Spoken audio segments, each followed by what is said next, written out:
everybody, and welcome back. I am Flowery Kai, and today we are going to be reading Chapter 4 of It's a Long Way Home, Theseus by Raindrops in Autumn. I've linked them in the description. Go check them out and give them some kudos.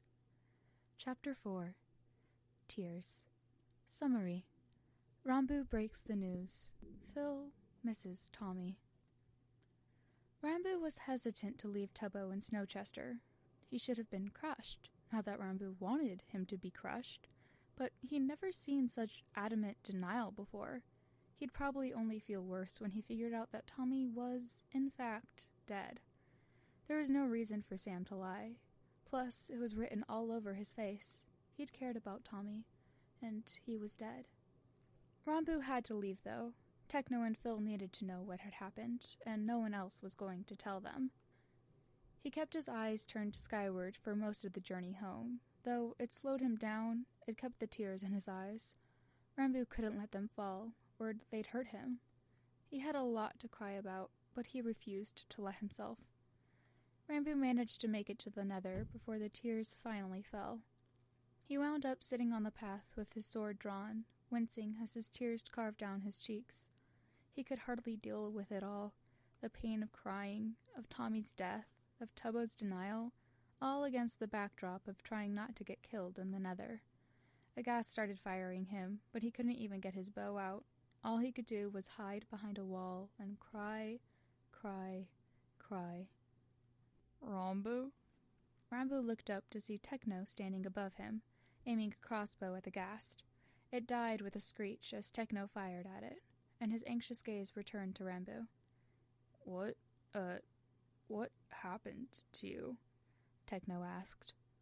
Rambu opened his mouth to explain, but all that came out was a squeak of pain as another few tears tore their way down his face.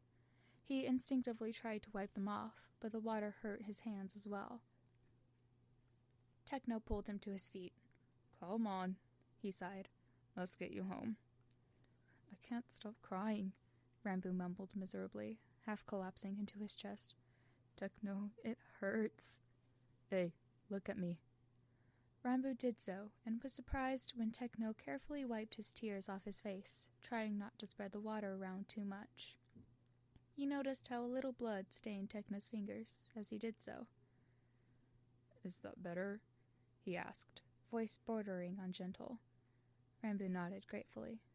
Yes, thank you. Techno cleared his throat. Good. Come on. Techno walked ahead of him with his crossbow loaded, pausing occasionally to make sure Rambu was still behind him. Tears still streaked down Rambu's face on occasion, but he made it out of the Nether all right with Techno's protection from mobs. Phil came rushing out of the house as they neared it. Rambu! He exclaimed. Have you been crying? What happened? I've got bad news, Rambu admitted. All right, Phil said, ushering him towards the house. Get inside first. Rambu soon found himself seated around a table with Techno and Phil, a blanket over his shoulders and a mug of milk in his hands. Phil had offered tea, but Rambu had had enough water for the day. So, Techno said, you said something about news? Rambu swallowed nervously, trying to keep the grief from constricting his throat again. You guys remember how Tommy got stuck in prison with Dream? They nodded. Well, Dream killed him. Rambu stared at his mug. Tommy's dead. A suffocating silence fell over the room. Like, dead? Techno asked eventually. Yeah, Rambu muttered. Techno stared ahead of himself, eyes unfocused. Huh. Phil had his face in his hands. His shoulders shook ever so slightly. I'm sorry, Phil, Rambu said. He didn't look up when he replied. I should have been there for him. Techno patted his friend on the back. He opened his mouth to say something, but then apparently thought better of it and closed it again. They stayed seated around the table, silent except for the occasional sniffle, before Phil eventually got up and left without a word. Rambu watched him go. Rambu? Techno sighed. How exactly did Tommy die? I don't know, Rambu admitted. All I know is that Dream killed him while they were in prison together. Techno shook his head. Tommy betrayed me, but I know that Phil cared about him, and I wasn't lying when I said I would have fought the world for Tommy the day of the festival. He drummed his fingers on the table. I'll miss him, I guess, just a little bit. Rambo knew Techno well enough to understand he felt a lot more than he said. He took a sip of his milk. We can miss him together. Phil wound up sitting outside in the snow next to the mailbox. The book Tommy had left about his hotel opening was still in it, since no one had ever bothered to move it. He took it out and held it. Tommy had held it once. He'd probably written it excitedly. After everything, even Doomsday, he'd thought to invite them to his hotel. Maybe that was just Tommy being a money-scrounging raccoon, but Phil liked to think that it was because he still cared about them. He hoped that was why, because Phil knew he still cared about Tommy.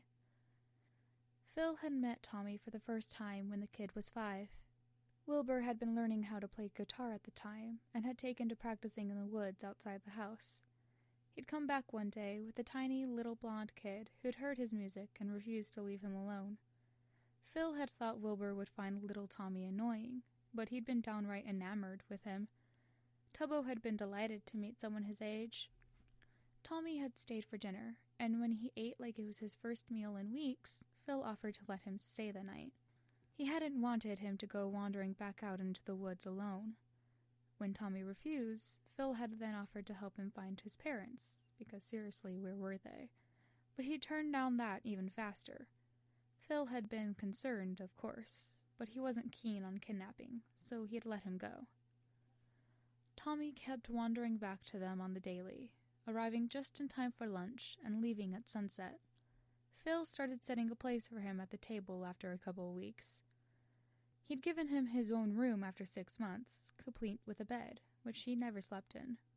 Every day, stubbornly independent, Tommy had departed back into the woods to go home. Phil still didn't know what that meant. He had a sneaking suspicion that Tubbo did, but he'd become certain the kid didn't have any parents back there when he'd accidentally called Phil Dad after about 3 months of following Wilbur around like a lost puppy. Everything had changed on Tommy's 6th birthday. He'd shyly mentioned it at dinner, and a party had been hurriedly thrown together. That was the day Phil finally convinced Tommy to stay. He owed it to Tubbo, who had given him a gift. Phil couldn't remember what it was anymore, but Tommy had reacted like it was the first thing he'd been given in years, which very well might have been true. Phil stared at the book in his hands. Tommy's messy handwriting proudly proclaiming the inevitable success of his hotel. Tommy had had more life in him than anyone else Phil knew. It didn't make sense that he could be dead. A tear fell from Phil's eye onto one of the pages as he flipped through the book, and he snapped it shut. Guilt and pain clawed at his heart. Tommy had died alone. On his 6th birthday, Phil had promised him that he'd always be there for him, no matter what. So where had he been? Phil placed his head in his hands as he tried to remember where it had all gone wrong.